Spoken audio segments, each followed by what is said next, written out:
पक्षांतर्गत त्या ठिकाणी चर्चा करणार आहोत। पण तुम्ही पण बघितलं, उलट विरोधकांनी अशी टीका केली की सत्ताधारी पक्षाची भाषणं होत असताना ते कुणाचं समर्थन करतात हेच आमच्या लक्षात आलं नाही, अशी पण भाषणं त्या ठिकाणी झाली। याचा अर्थ विरोधी पक्ष दोन्ही बाजूनी त्या ठिकाणी बोलतो। खासदार गैरहजर राहिले मतदानाला राष्ट्रवादी शरद पवार पक्षाचे बाबा मला मी काय त्या पक्षाचा अध्यक्ष का? मला काही माहिती नाही। तू माझ्या पुरतं प्रश्न विचार, इतर पक्षांच्या बद्दल मी काय सांगणार। काँग्रेसचे प्रदेशाध्यक्ष जे सपकाळ आहेत हर्षवर्धन सपकाळ, त्यांनी तुमच्यावर टीका केलेली आहे की काय सत्तेसाठी अजित पवारांनी भाजप समोर लोटांगण घातलेलं आहे आणि मुस्लिम समाजाला त्रास देणाऱ्यांना मी सोडणार नाही असं म्हणणारे अजित पवारांनी मुस्लिम समाजाचा एक मिनिट, कोण म्हणतंय मुस्लिम समाजाला त्रास दिलेला आहे? असं कुणीतरी एखादी व्यक्ती बोलते, ती व्यक्ती कधी लोकांच्यातनं एकदा निवडून आली होती, एकदा, त्याच्यानंतर दुसऱ्या वेळेस निवडणुकीला उभं राहिली त्यावेळेस 4 नंबरला गेली। एवढं त्यांची कर्तबगारी आहे। आणि त्यांना अध्यक्ष केल्यापासून काँग्रेसमध्ये किती चैतन्य निर्माण झालंय ते आपण बघताय, किती उत्साह झालाय तो आपण बघताय। त्याच्यामुळं अशांच्या प्रत्येकाच्या गोष्टीला उत्तर द्यायला मी काही बांधील नाही। मी माझ्या सद्विवेक बुद्धीला स्मरून पुढे चाललेलो आहे। मी शिवशाहू फुले आंबेडकरांची विचारधारा, स्वर्गीय यशवंतराव चव्हाण साहेबांच्या विचारधारेने पुढे चाललेलं आहे। मला माझं समजतंय, त्याच्यावर बाकीच्यांनी फुकटचे सल्ले देण्याचा प्रयत्न करू। सकाळी 8 ते संध्याकाळी बाबा मला इतक्या मीटिंग होत्या, मी काय करणार? त्याच्यामध्ये चांदी चौकात नुसती पाहणी करायची होती, इकडं मात्र कामं करायची होती, मीटिंग करायची होती। थोडं सरकार आज राज्याचे मुख्यमंत्री देखील पुण्यामध्ये होते, मी पण पुण्यामध्ये होतो, इतर पण काही सहकारी पुण्यामध्ये होते। मी मित्र म्हणून आमची जी संस्था आहे त्याच्या संदर्भामध्ये आपलं पर कॅपिटा उत्पन्न वाढवण्याच्या दृष्टिकोनात जसं आपल्याला माहिती आहे, पंतप्रधानांनी $5 ट्रिलियन अर्थव्यवस्था करण्याचं मनामध्ये घेतलेलं आहे। आपलं $3 ट्रिलियन आहे। $5 ट्रिलियन वेळेस आपल्या राज्याची $1 ट्रिलियन व्हावी असं आम्ही उद्दिष्ट ठेवलेलं आहे। परंतु ते उद्दिष्ट ठेवलेलं असताना त्याच्यामध्ये बऱ्याच काही गोष्टी महाराष्ट्रामध्ये काही महत्वाच्या शहरांच्या मध्ये पण झाल्या पाहिजेत आणि त्याच्यामुळं त्याची बरीचशी चर्चा आम्ही मध्ये मुंबईमध्ये केली आणि प्रवीण परदेशी त्याचे प्रमुख आहेत, त्यांच्यावरती जबाबदारी टाकलेली आहे। बाकीचे पण अनेक मान्यवर त्याच्यामध्ये आहेत। तर त्याच्याबद्दलचा मग इथला ट्रॅफिकच्या संदर्भातला आढावा, इथं काही मिसिंग लिंक आहेत त्याच्याबद्दलची पुढची कार्यवाही, त्याच्या संदर्भामध्ये आपलं इथं जुनं विमानतळ आहे, ती विमानतळाची लांबी वाढवण्याच्या करता काही डिफेन्सची जमीन लागते, काही खाजगी जमीन लागते। त्याच्याबद्दल मुरली मोहोळांशी चर्चा केली इथूनच आम्ही, तर मुरली मोहोळांनी त्याच्यात लक्ष घालायला सांगितलेलं आहे। ते जर लवकर मिळालं तर आपल्याकडे इंटरनॅशनलच्या फ्लाईट मोठ्या प्रमाणावर सुरू व्हायला पाहिजे, त्या सुरू होऊ शकत नाही कारण ती धावपट्टी तेवढी रनवे तेवढा आपल्याला लाभ मिळत नाही। आणि त्याचबरोबर मेट्रोच्या काही बाबतीमध्ये आपल्याला वाढ करायची, ती कुठल्या कुठल्या भागात करायची, कारण त्याच्यामध्ये इंडस्ट्रीचं प्रतिनिधित्व करणारे, IT चं प्रतिनिधित्व करणारे, कन्स्ट्रक्शनचं प्रतिनिधित्व करणारे मान्यवर आले होते, तुम्ही मगाशी जाताना पाहिलं असेल। आणि म्हणून ह्या सगळ्या बाबतीमध्ये किंवा हिंजवडीच्या बाबतीमध्ये देखील काही महत्वाचे प्रश्न त्या ठिकाणी आहेत।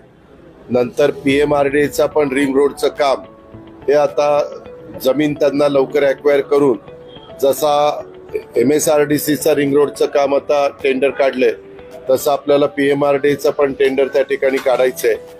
आणि आता नवीन एक रिसर्च झालेला आहे, आपल्याकडनं जो कचरा निघतो त्या देशामध्ये बऱ्याचशा शहरांनी ते केलंय, त्या कचऱ्यामधनं गॅस तयार होतो आणि तो गॅस अतिशय उत्तम दर्जाचा आहे, त्याला वास येत नाही, काही नाही।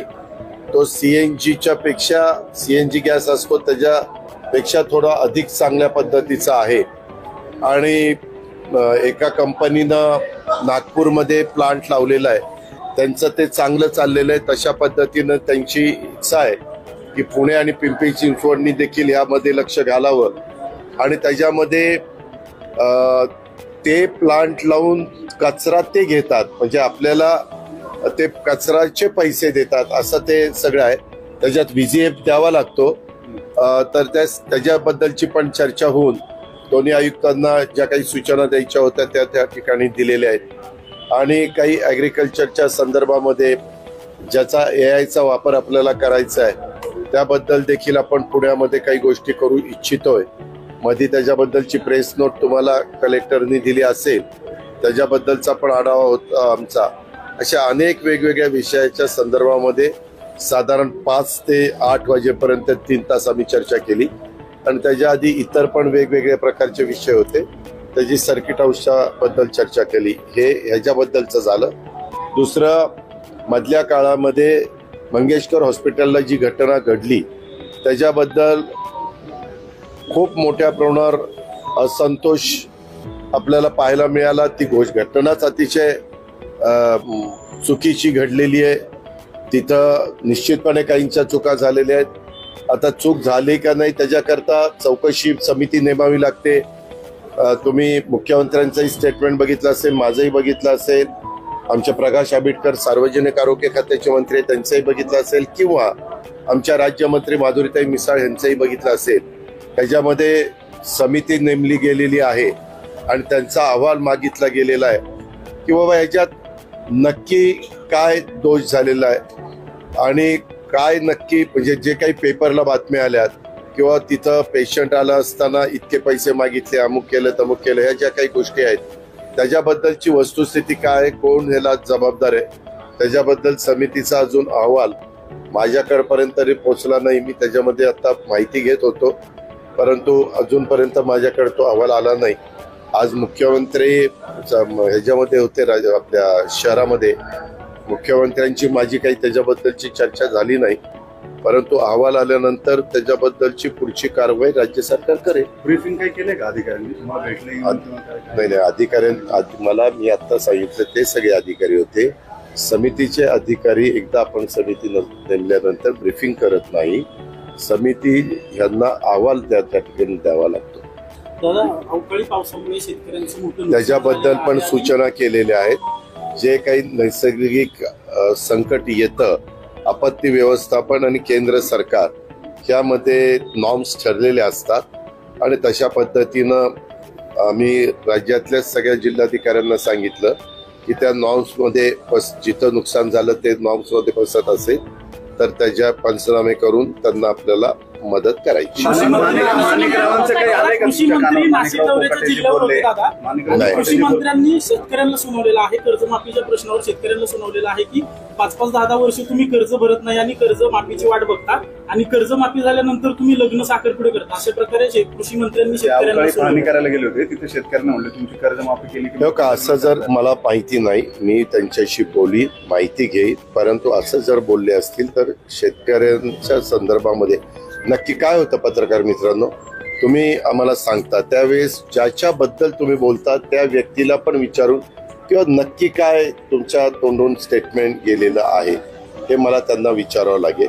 पण एक गोष्ट खरी, कुणी आम्ही काम करत असताना शेतकरी असेल किंवा महाराष्ट्रातले कुठल्याही व्यक्ती असतील, आम्ही ज्यावेळेस विश्वस्त म्हणून जनतेने आम्हाला निवडून दिलेलं असतं 5 वर्षाच्या करता आणि आम्ही सरकारमध्ये काम करत असतो त्यावेळेस आपलं वक्तव्य हे फार विचारपूर्वक आम्ही सगळ्यांनी त्या ठिकाणी केलं पाहिजे. कारण नसताना नाहक असं. नवीन घडामोडी पाहण्यासाठी आजच आम्ही मुंबईकर 24 तासला लाईक करा, सबस्क्राईब करा आणि अपडेट रहा.